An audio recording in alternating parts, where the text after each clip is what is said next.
Ladies and gentlemen, hello and welcome to another LEGO Train MOC showcase video.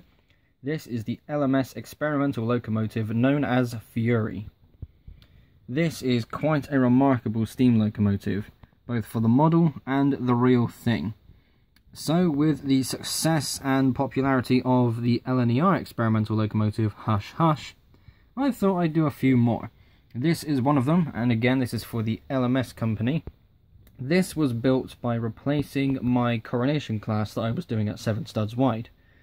Now, as much as I would love to keep that model, I thought, well, it really doesn't look that much different to how it looked when it was 6 studs wide. If anything, the wheels are just bigger. So I thought, well, what else could I do? I discovered this, and I thought, you know what? It's happening, it's going to happen, we're doing it. And it looks very different. So just giving a quick side view, particularly here at the tender. The boiler is massive and chunky and looks very busy, but the tender is surprisingly small. That was a bit of a weird design element, because again, I'm not saying that because, this is how I wanted to build it. That's how the tender really looks. It looks a little bit smaller in the pictures, but again, because of how LEGO behaves, it's going to be a bit taller than I probably want it to be.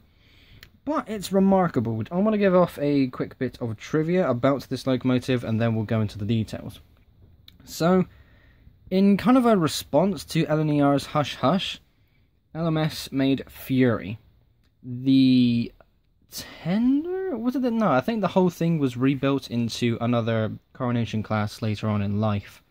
Or Royal Scot, I can't remember, but it did have a rebuild. But when it was in this variant, it was temporarily successful, but more so dangerous. And I think that's actually quite exciting, because this was all designed to be a high boiler pressure locomotive. I did a quick bit of research and learned that steam locomotives on average have 200 to 250 psi pressure per square inch for their boiler. The Hush Hush, which is a locomotive designed to have higher boiler pressure, achieved 400 to 450 psi. Pretty good. This achieved 1,400 to 1,800. That is huge. I don't care if it's for this or anything else, 1,800 psi, that's just a lot, okay? And on its test run, it had a fatal accident where I think at least one of the cab members died. I don't know if it killed all of them, but ultimately they couldn't find out what the main cause was. So they scrapped it and turned it into the different locomotive as mentioned earlier. But it looks remarkable, and because of how different it is and how it has some more square elements to it, and I thought, you know what, I've got to do this. I kind of fell in love with this. So let's start here at the front, and because of how different this locomotive is, and I think I'm going to do this with all of my 7 wide builds, golden buffers, because why not? I like these golden buffers. Coming up to the front section here, these cylinders look amazing.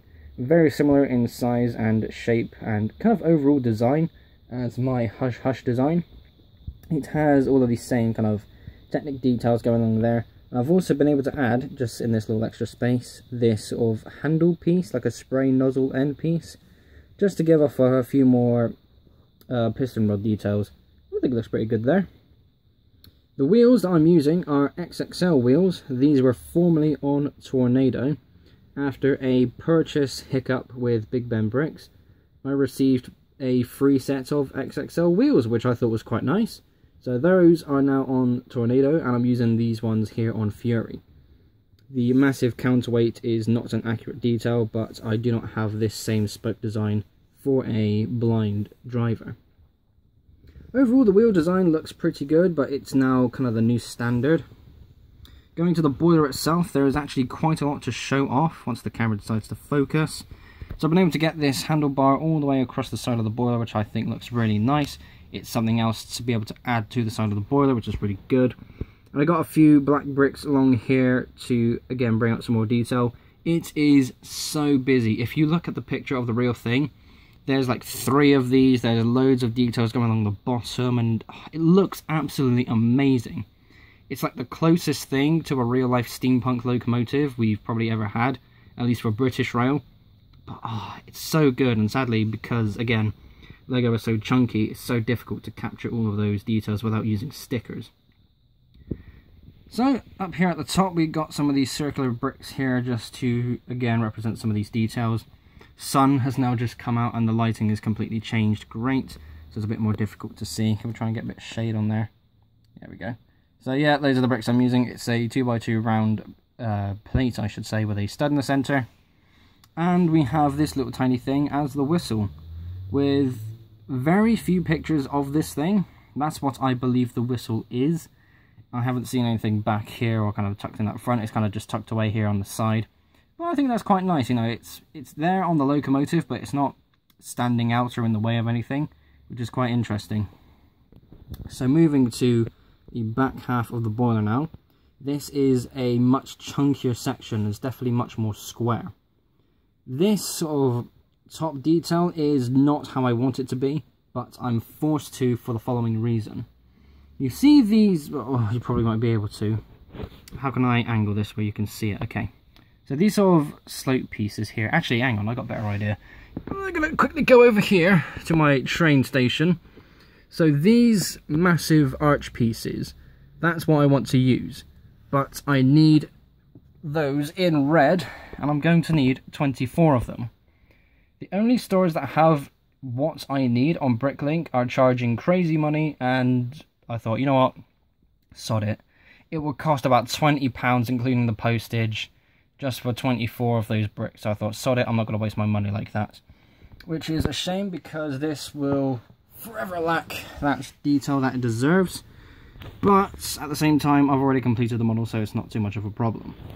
When you look at the real thing again, because trying to capture this is quite hard, how it all comes round and it's really square and thick here, and it kind of goes into the boiler. It looks amazing. And I think this front unit alone looks spectacular. Anyway, let me just do that again, make the camera focus. There we go. Ah, yes, this is genuinely one of the coolest looking boilers I've ever built. I might have to use some of these designs for future steampunk models. That'd be pretty good. Right, boiler is done. To the tender.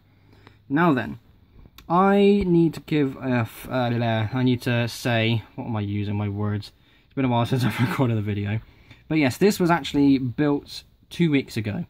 I completed this model early this morning. Good God. One take, we're doing this. So yeah, this was completed 2 weeks ago. I completed it this morning because my last Big Ben Bricks order arrived, and these are medium-sized drive wheels. These are what I needed for the tender.